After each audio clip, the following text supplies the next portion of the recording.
Welcome to another episode of the CPG Guys podcast. Our co-hosts, Sri Rajagopalan and Peter V.S. Bond, explore how brands and retailers engage with consumers online, in-store, and everywhere in between. And now, here are Sri and Peter. Hey everybody, welcome again to the CPG Guys podcast. I'm PVSB, aka the East Coast CPG Guy.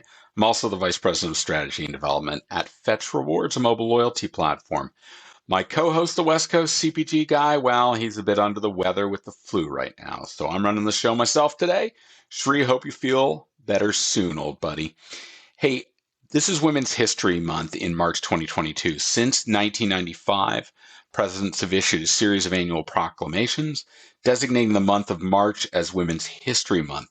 These proclamations celebrate the contributions women have made to the United States and recognize the specific achievements women have made over the course of American history in a variety of fields. The CPG Guys are very proud to celebrate Women's History Month. We have a plethora of women joining us in conversations in the month of March. Hope you're enjoying them as much as we are. Before we get to our guests, I'll remind our audience that all of our content may be found by visiting cpgguys.com.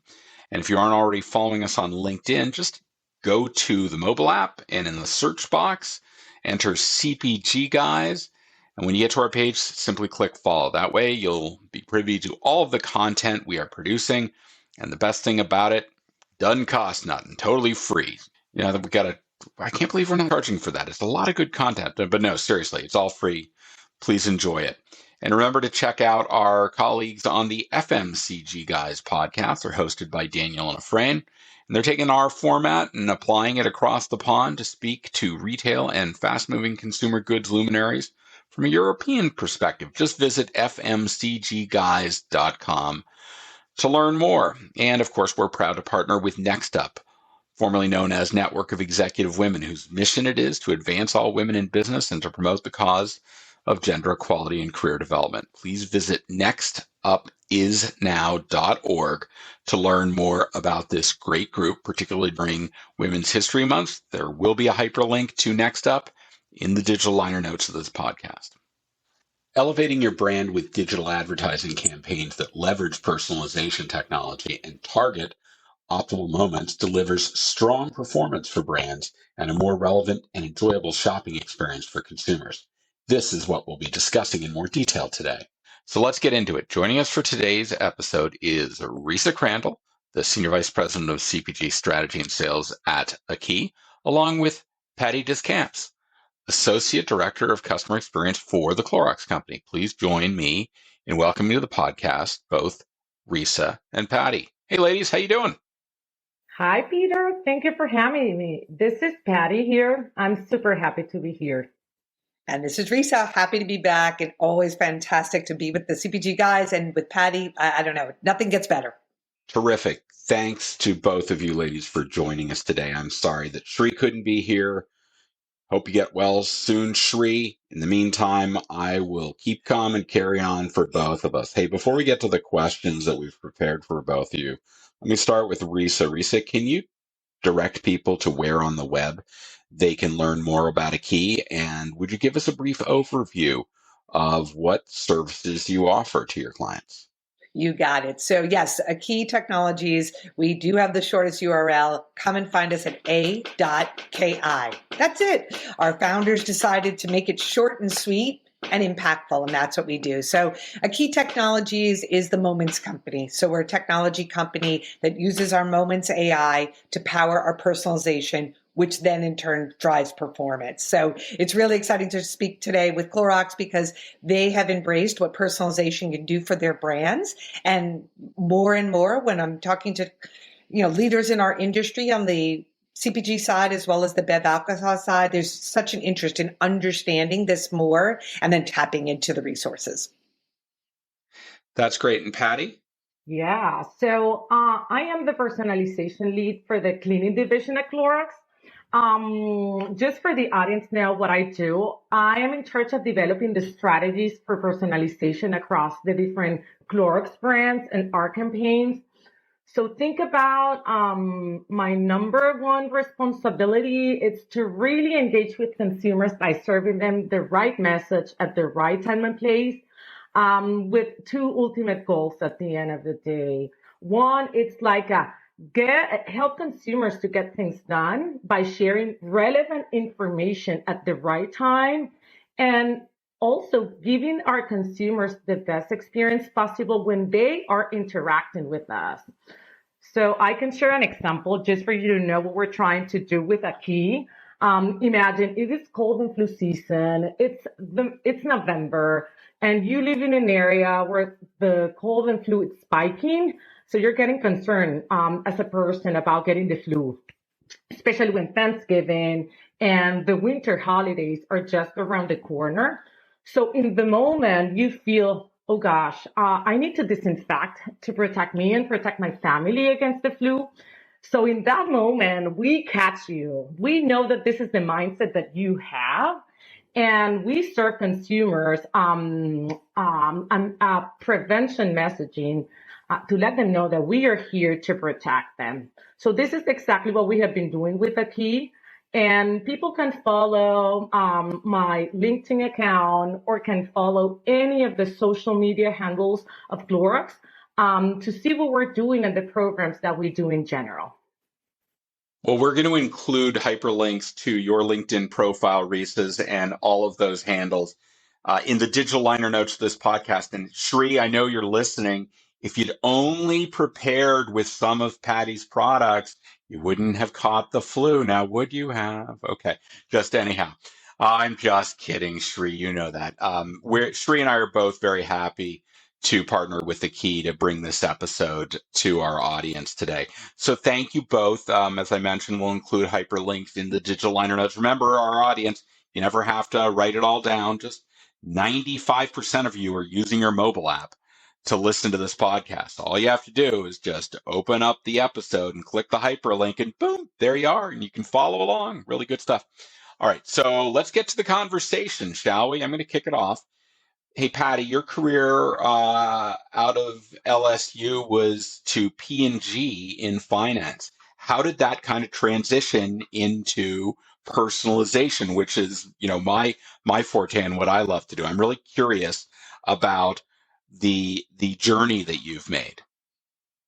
Absolutely. So I started my career in P&G in finance as a graduate economist back in the day. I'm this type of person who loves numbers in general, so this is my thing. But I quickly realized that my real passion is consumer marketing. So I remember the very first time that I heard a focus group session with consumers. I was in finance, was invited to join this session, so I joined. At that point, the objective was to understand consumers' reactions and feelings around a product that we were planning to launch in Latin America. And in my mind, I was completely sure that consumers would love our innovation. And what do you think? After the very first session, I just realized that what I was thinking was not at all what consumers were thinking about the product. So it was super engaged with the consumer, with the conversation that the moderator was having with the consumers. And I learned a lot of things from that section. But one of the things that I learned the most, it's like I really wanted to be in touch with consumers all the time. And I really wanted to help my organization to serve consumers the best way possible. So in everything that I do, in everything that I have been doing, I put the consumer at the center.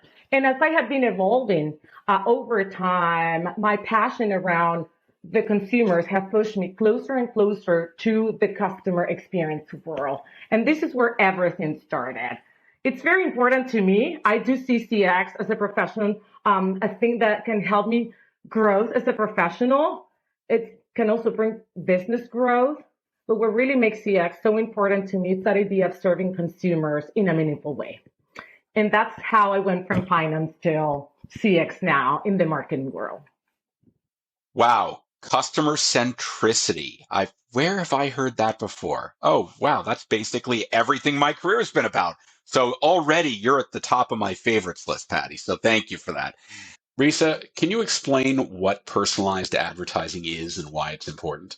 It really is unlocking the moments and understanding receptivity. So our company was born from our founders looking into the space in digital and saying, how do we understand and unlock receptivity? And then how do we personalize the message so that it is connecting to that consumer, just like Patty said. I always say the consumer's in the driver's seat. We're along for the ride. If we put interesting things on their journey, we have an opportunity to get them to consider a product, to purchase a product. So really understanding how to put that moment to that personalization. So one of the things that we've done with Clorox is really unlock the visualization of how the Clorox cleaning products connect with consumers. People want to see themselves in the audience segmentation that we do together. That is what drives personalization forward to performance. So that's the lens that we're always in here at A Key, and certainly that we're in every program that we do that's personalization powered with Clorox. That's very helpful. So back to Patty. We understand what A Key is looking to do. How does a company like the Clorox company partner with A Key?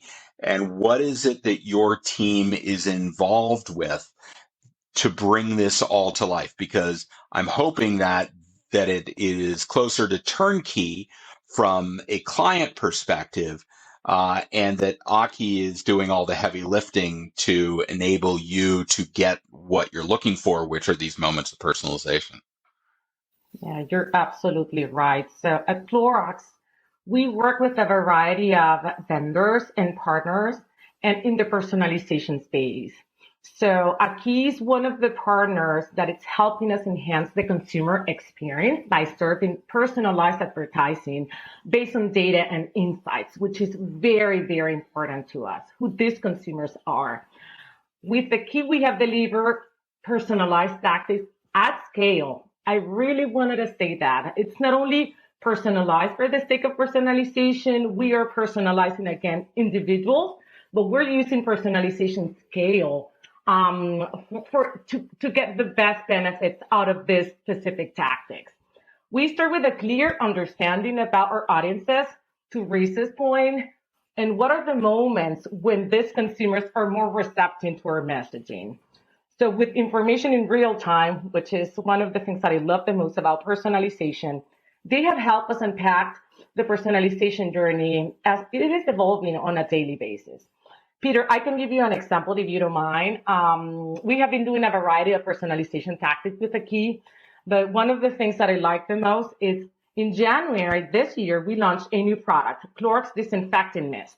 This is a versatile product that really helps consumers to disinfect more than 100 surfaces, soft surfaces and hard surfaces.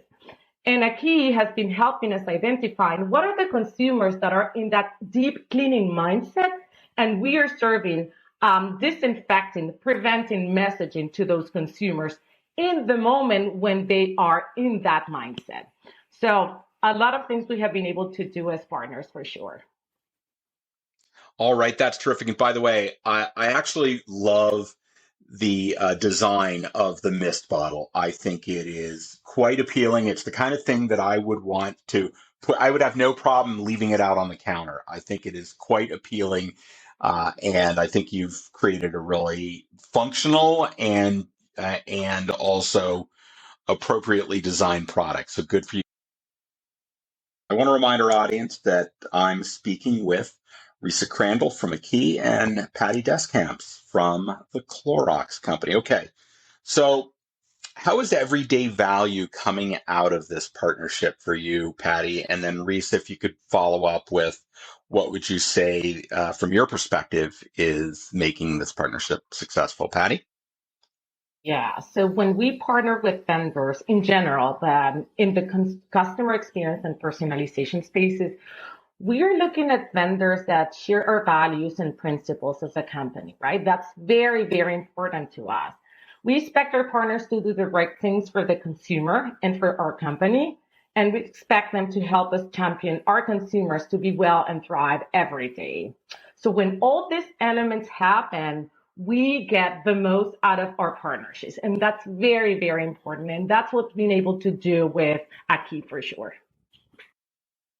Yeah, and I'll add to that too, having a pre-brief conversation, right? Amber, who runs point here at a key with Clorox, she will discuss with the parties, with Patty, with the teams, so that we could start formulating the ideas. Then bring that to the creative team. Our creative studio, bar none, really can understand where the brand is and make those recommendations. But to Patty's point, make it easy. Right? It's about collaboration, but making it easy. So even with some of our clients that have said personalization seems like it's a lot of work, we've even boiled it down to where are the places that you need to come in, brand or agency. And it's just the beginning, kind of in the middle, and then the final A-OK. We do all the heavy lift. The technology does the lift. So when folks have that first experience, they really understand. They appreciate it. Going into it, they're saying, is it really going to be as easy as all that? Risa and Amber and team? And the answer is yes, because again, the creative studio and the technology plus that pre-conversation, that pre-brief,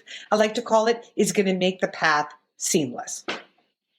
Yeah, I would agree with you, Risa. When you set the expectations up front, you gather the information and you have a comprehensive process.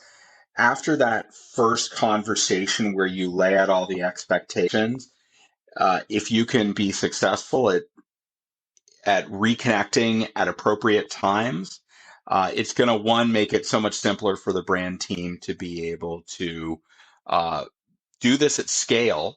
And also, if you're working on multiple different engagement products for different brands at the same time, it allows them not to be bogged down with one that detracts from the other. I think that's really a great game. Now, Risa, I've been reading some content that Aki's been producing, and I've heard this term. It's called responsive dynamic personalization. Now, here I am. I'm just a simple personalization guy. Yeah, you can blame me for those 6-foot-long register receipts at CVS. Guilty as charged. But yeah, it's going to be on my tombstone as long as it's 6 feet tall. I understand that. But how is responsive dynamic personalization different from just every old day personalization? And can you give me some examples of this so that I have a better understanding? Yes, and that is a question we hear all the time. So where we bring this forward from a dynamic responsive, so is the fact that it's in the campaign. So let me give an example. Let's say you're getting ready for the NCAA tournament, right? Whether women's or men's or both, let's hope both, right? The women need the extra oomph, right? So you're watching, let's say women's, we'll start with women's. You're watching the Michigan versus UConn final game, right? It's super exciting. I'm a go blue, so go blue. You're watching and there's an ad, let's say, for Clorox cleaning. And in that ad, real-time scores, real-time personalization. Way to go, Michigan. 2 more points to go. After the game, and you finish up your snacks, don't forget to clean up with the Clorox cleaning products. Buy now. Let's flip it over to men's, for example. Let's say you're watching the men's and you're watching the Final Four and you're down to Wisconsin and Villanova, let's say, because I have a daughter there. So go Badgers. You're watching that game in real time, the scores. Way to go, Badgers. You only have 4 more points to get to the tournament win. While you're watching the game, go into instant delivery with Instacart or GoPuff and purchase Kingsford to be able to enjoy the celebration. Purchase your Hidden Valley Ranch to have an extra dip for after the celebration. So that ability to be in the message, personalizing to the team, the score, the product, and then the post and in-game, that's what responsive dynamic is. Risa, you mentioned Kingsford. You're making me think that we're getting to barbecue season. I'm going to have to go stock up on KC Masterpiece too, because I can't, you understand. I got to have some sauce on my ribs. It's just the way it's going to be. But that's actually quite helpful in understanding. Patty, I would be remiss if I didn't ask you while I have you here, your predictions around this evolving customer experience space. I'd love to know kind of where are you focused? I always use hockey analogies, right? And I do this in the podcast episodes all the time. It's not where the puck is. It's, as Wayne Gretzky would say, it's where the puck is going. So I'd love to understand, with all of this transformation going on, e-commerce, particularly in the category we're talking about, which was so front and center during this pandemic, how is personalization changing and evolving for the better for consumers? Absolutely. So let me start with the prediction. So for those that are in the CX personalization space, I would say three things. One, personalization itself. This is we personalization, it's evolving on a daily basis. So what we need to keep in mind is like how do we as companies, as brands, can add value to consumers' life in every single interaction that we have with them. The number two, and I don't think this is a prediction, this is a reality, but it's evolving too. It's data privacy. This is a very, very important topic. Consumers are entrusting us their data. So we need to be guardians. We have a huge responsibility to understand how the laws are changing over time and how do we serve consumers with our own data by using that data right.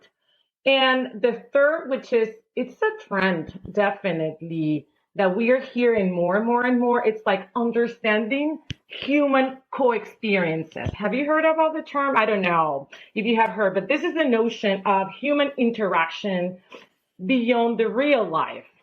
So more and more consumers, not gamers only, are using this human co-experience platforms to create new experiences, to interact in a different way with other people.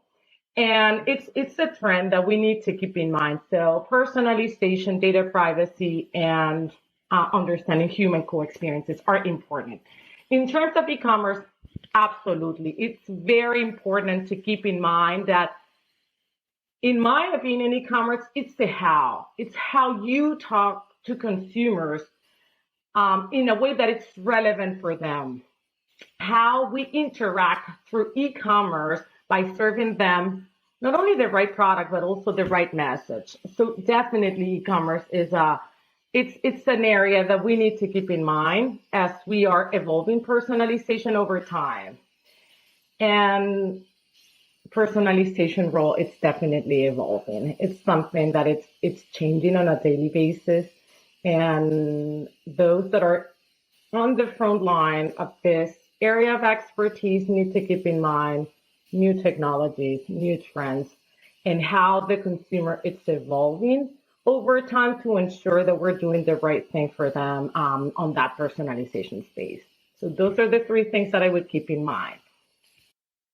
I agree. I was just going to say privacy is so critically important, Patty, right? And we know that. We've talked about that too, Peter, is really being on a very advanced side of looking at the privacy laws, looking at the technology changes, and we continue to look forward on that. So I couldn't agree more. But also, too, you want to be respectful to the consumer as well, right? You could be on the right side, but still maybe take it a little bit in a place that the consumer's not comfortable. So it's really important to understand the consumer, right? As Patty has said, the consumer is who we are talking to here. But yes, as well, thinking about the new technologies. And I love the human experience part, Patty, as well, because looking at human emotions and looking how that receptivity connects with consumers in a positive way is really unlocking when people are watching connected TV or they're gaming through connected TV. What are those experiences? What are their emotions? And when is that optimal moment to serve a message that is going to be respected, but also has that action item so they can either buy it now, add to list, and consider the brand? Wow, a whole lot to unpack from your responses there. I couldn't agree more. Personalization requires knowledge about your consumers. And so as advertisers, you have a responsibility to treat that data with the utmost respect. We just did an episode recently on this concept of zero-party data. So it's first-party data that is consensual from the consumer. And if they're going to consent to do that, you can't be using it in a crazy way that makes them regret and it reflects poorly on the brand and yours. I'm really happy to hear that Aki is squarely focused on that, and I agree with you. Having been working at a pharmacy where, my God, we had a chief privacy officer in place at the company that took it that seriously, particularly when you're dealing with healthcare information. So I agree with you. That's really terrific. Hey, Risa, one last question for you, because I always know you come to the table with some interesting new areas of focus that your organization is digging into. Why don't you let our audience know what's new and exciting at a Key, and what should we expect in this really transformative advertising space?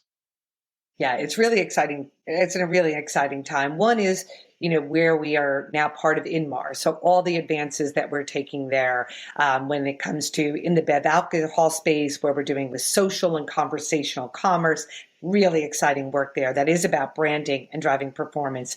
But I will say that the human emotion part of it is something that I'm really passionate about, because it gives us the understanding to connect with consumers in a meaningful way and to really unlock that neuroscience part of it. So, I think we're all kind of geeks at heart here when it comes to marketing, and that's a good thing, to be able to think about what is the neuroscience that goes into this. So unlocking those moments, thinking about that neuroscience and the test that we did here at a Key for Super Bowl to really see, I think a lot of statements have been made about what people respond to, but let's look at the science, right? Let's look at what people really are responding to, and then build our programs based on real facts, right? That's really important to us.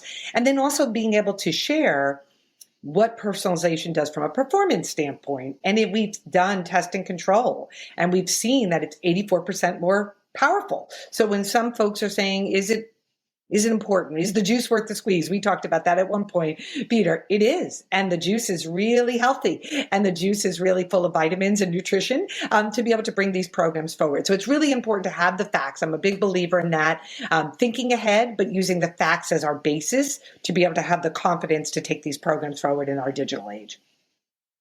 Well, to extend out that juice analogy, I think what I hear from you in terms of how the brands don't have to lean in and do too much work on this. You deliver all the juice, but you leave the pulp out, which is terrific, right? So how about that analogy? Anyhow, I want to remind our audience that you should visit cpgguys.com, where you can find all of our content, links to our podcast on 40 plus platforms, and a list of other podcasts that we listen to when we're not listening to ourselves go on and on. And if you think you have something that you can contribute from a conversational standpoint, why don't you drop us an email at contact@cpgguys.com, and maybe you can join us on the podcast like these two charming guests we have today. Hey, I want to remind our audience also that it's Women's History Month in March of 2022. I want to inspire you all to think of and read and learn more about gender equality and the importance that we need to respect the contributions that women have made to the advancement of our society. Risa, Patty, thank you so much for joining us today. Really appreciated this conversation. Thank you for having us. Thank you. Yeah, always exciting. Always happy to talk to you, Peter. Missing Shri today, but I hope he's feeling well. Always wonderful to speak to Patty and everybody at Clorox, because they are fantastic partners and fantastic marketers. So we're all aligned there. Yep. And Risa, I know we always run into each other at all the trade shows, and we're back in the season now. So can't wait to get together with you and create some more wonderful social media content. One of our favorite things to do. We are kindred spirits in that way, aren't we? Absolutely.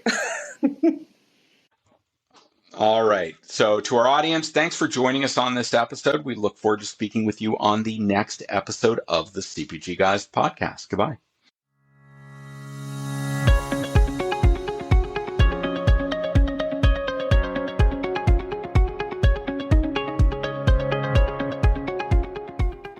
The content in this podcast episode is provided for general informational purposes only. By listening to our episode, you understand that no information contained in this episode should be construed as advice from CPG Guys LLC or the individual author, hosts, or guests, nor is it intended to be a substitute for research on any subject matter. Reference to any specific product or entity does not constitute an endorsement or recommendation by CPG Guys LLC.